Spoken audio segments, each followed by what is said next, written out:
نايلوم عند فيلمنا أو نيو مكسيكو أحد عرس زغال حرشة يتجمر أو روزالي استوعلت هدا مستك أخوينا أو دقة نايسواسو تمرت تمرو من رخوة هاندبتكن وجلة فرسانياتات نابتغزوهم كمتيو الرأيو سبقايا ماتيوس نزي مصراية قلتيفونا وشتاتيو براتيو العلمو روزالي دما ندق حيزا نابتو انباتات نغتاد دمي نكرا روزالي اتم فرسانياتات زدالي ووسيدو ميخيدو زبيل تسباي نيروا ماتيوس كنا نوراتو بزي وقع أحلفو كبيدلين شعو ماتيوس ناو دقواتيو تقصي خفتلو اتم متقعت السرير سوات كنا نايكو منشي تواقات سلازنورو ندحري تيبلون نماتيوس أو كان مسدرو وغيعو ميغتلوو بدحري دما اتنا يرسو قروات قديتهم نروزالين ندقون بقلت كام زرعيو ميقورو بدحريو نتاسترفت سدراخعا كاد نواي جمرو روزالين دقان كاد مولا كوان تفتنو زهاد مولو بوتا غني نورو من اتم تواقاتي نتن كل توالد دقاون يغتلوون روزالي دقان مدحان زكالا كوان تقبرت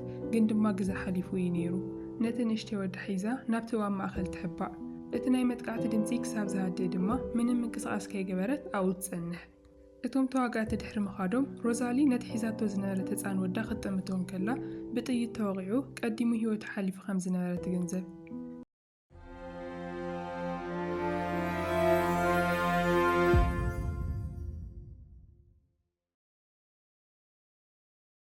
اتم تواقعت دما نتغزا قاتيلوم نفرسهم حيزهم بمخاد حماغشتن صموان بچا 5 ترف يغورو روزالي احنت نغو بچا مولو اولا سدراويتات سن قندما اتزغاد حتو از كله سدرا زطفاده نت دحري زغاطما زغاده فتنا كتسغرو تخلد تخون كابتم زقتلوا سبات زخافو صلاتي امنجد كصبيوا كلوخه انتي كتكبريا እዚ ታሪክ ክሳብ መወዳታ ከመይ ከም ዝኸይድ ንምርኣይ ብሓባር ንከታተል ቅድሚኡ ግና ሓደ ግዜ ቻናልና ሳብስክራይብ ምግባርኩምን ዘይምግባርኩምን ቼክ ጎርሞ እንድሕር ካበዝ ዘይጌርኩም ሳብስክራይብ ብምግባር ቤተሰብና ኾኑ መዓልታውን ሰዶም ቪድዮታት እውን ትከታተሉ ናብ ቪድዮና ንመለስ ብድሕሪ እዚ እቲ ፊልም ናብ ፎርት ቤሪንጀር ዝተባሃለ ኣብ ኒው ሜክሲኮ ዝርከብ ናይ ሰራዊት ካምፕ ይወስደና ኣብኡ ድማ ንካፒቴን ጆ ብሎከር ንረኽቦ ንሱ ን10 ዓመታት ኣብ ደዋት ብውግእ ዝተቓጸለ ወታደር እዩ ንሱን እቲ ናይ ቀረባ ዓርኩን ሳርጀንት ቶሚን ለይትና ዕለሉን ከለዉ ከዓ ክልቲኦም ናይ ጥሮታ ግዝኦም ከም ዝቐረበ ንርዳእ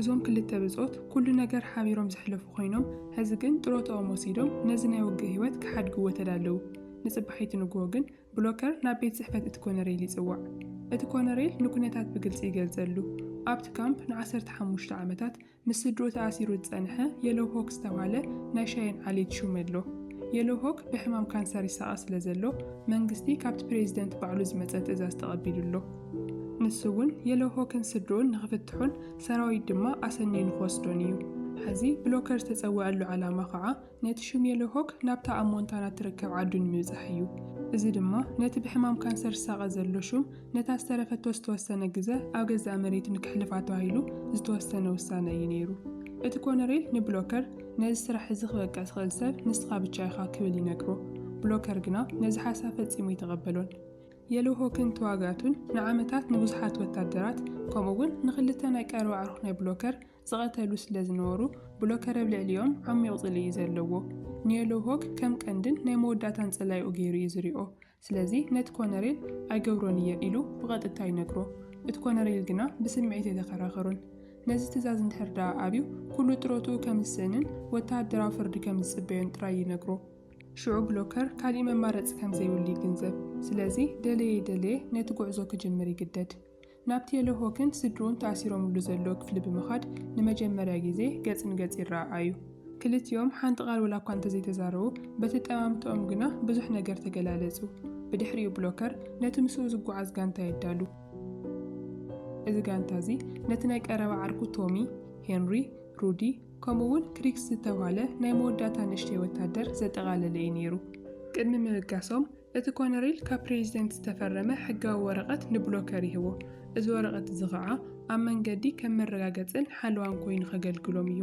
እቲ ጉጅለ ተዳልዩ ናብ ሞንታና ጉዕዞ ይጅምር ገና ነዊሕ ከይተጓዓዙን ከለዉ የሎ ሆክ ሓደ ካራ ኣውፂኡ ንብሎከር ንባእሲ ይዕድሞ ብሎከር ግና በዚ ተገረመን የሎ ሆክ ዕድል እንድሕር ረኺቡ ክቐትሎ ከም ዝፍትን ይፈልጥ ነይሩ እዩ ግን ድማ የሎ ሆክ ባእሲ ንምጅማር ዘይኮነስ ንሞት ከም ዘይፈርሕን ብሎከር ቀትሎ እንተደልዩ ከዓ ዕድል ከም ዘለዎን ንምምልካት እዩ ነቲ ካራ ሂብዎ ብሎከር ግና ብቐሊሉ ናብ ናቱ መጻወድያ ኣተወን ንየሎሆክ ካብ ምቕታል ይዕቀብ እሞ ኣብ ክንድኡ ግን ኣእዳውና የሎሆክ ብሰንሰለት ክእሰሩ ይእዝዝ። ብድሕሪኡ ጉዕዞኦም ይቕጽሉ። ምስ መሰየ ሰፈር ሰሪሖም ይሓድሩ። ንጽባሒት ንግሆ ድማ እንደገና ጉዕዞኦም ይጅምሩ።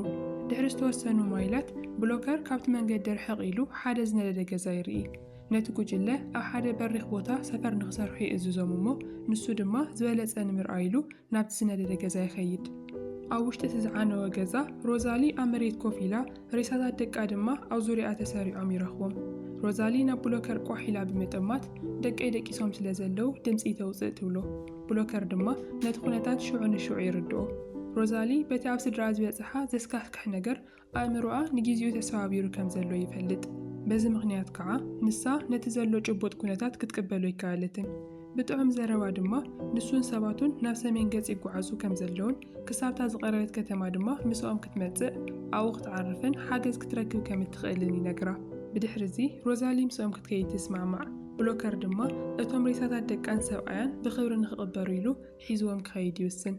ካብኡ ናብቶም ጉጅለ ሰፊሮምሉ ዝነበሩ ቦታ ተመሊሱ ንስድራ የሎሆክ ኣቑሑቶም ንኽእክቡ ክነግሮም እንከሎ ሰበይቲ የሎሆክ ንሮዛሊንን ነቶም ቦታት ደቃን ትሪኦም እሞ ብፍርሕን ድሕሪት ትምለስ።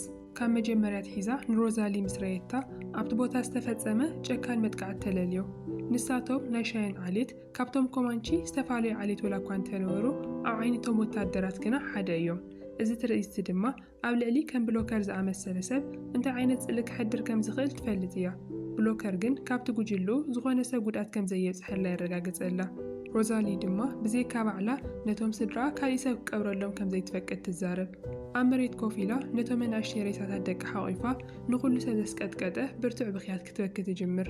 ብሎከር ድማ ንሰባቱ መቓብር ንኽኹዕቱ ይእዝዞም። እታ ሰበይቲ የሎሆክ በቲ ዝረኣየቶ ዝሕዝን ነገር ተተንኪፋ ንሮዛሊ ናይ ድንጋጸ ምልክት ዝኸውን ሓደ ክዳን ከም ህያብ ትህባ። ድሕሪ እቲ ቀብሪ ቶሚ ንብሎከር ንበይኑ ወሲዱ ብዛዕባ ሮዛሊ እንታይ ገብሩ ከም ዝሓስቡ ይሓቶ። ብሎከር ድማ በይና ክትሕደገብ ዘይትኽእለሉ ኩነታት ስለ ዘላ ክሳብታ ዝቐረበት ከተማ ማለት እውን ሞይልስ ሲቲ ሒዞምዋ ክጓዓዙ ከም ዝወሰነ ይነግሮ። በታ ለይቲ እቲኣ ከዓ ኩሉ ሰብ ደቂሱ እንከሎ ሮዛሊ ተስቲኣ ብረት ብምልዓል ናብ መቓብር ስድራ ተምርሕ።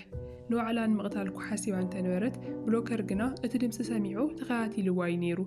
ብሎከር ኣብቲ ጸልማት በይና ኮይና ክትሳቐን ከላ ከዓ ይረኽባ። ንሳ ግና ነቲ ዝሓሰበቶ ንምትግባር እኳ ዓቕሚ ይነበረን።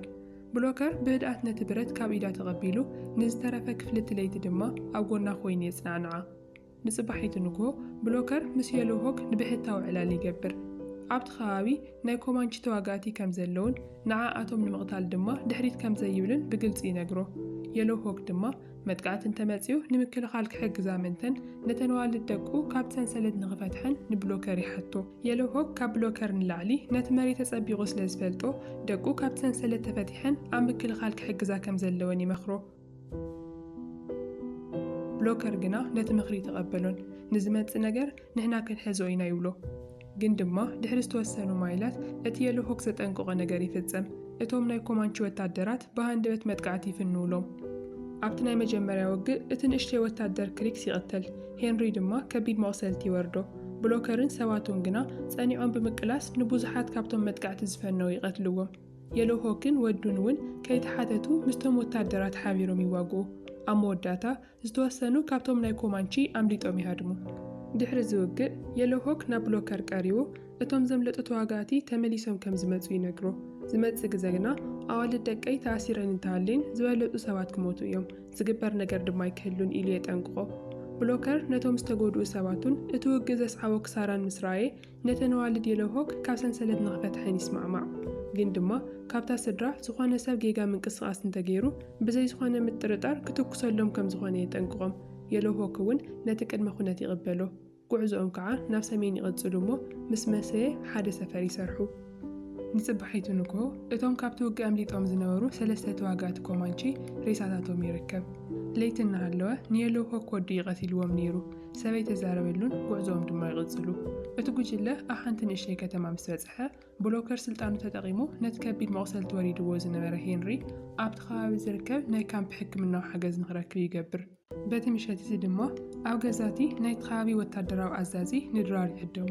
ሽዑ ኣብቲ ድራር ሰዓት ሰበይቱ ናይቲ ኣዛዚ መንግስቲ ኣብ ልዕልቶም ደቀባት ኣሜሪካውያን ዝፍጽሞ ዘሎ ዘይሕጋዊ ተግባር ብዓብዪ ስምዒት ክትገልጾ ትጅምር።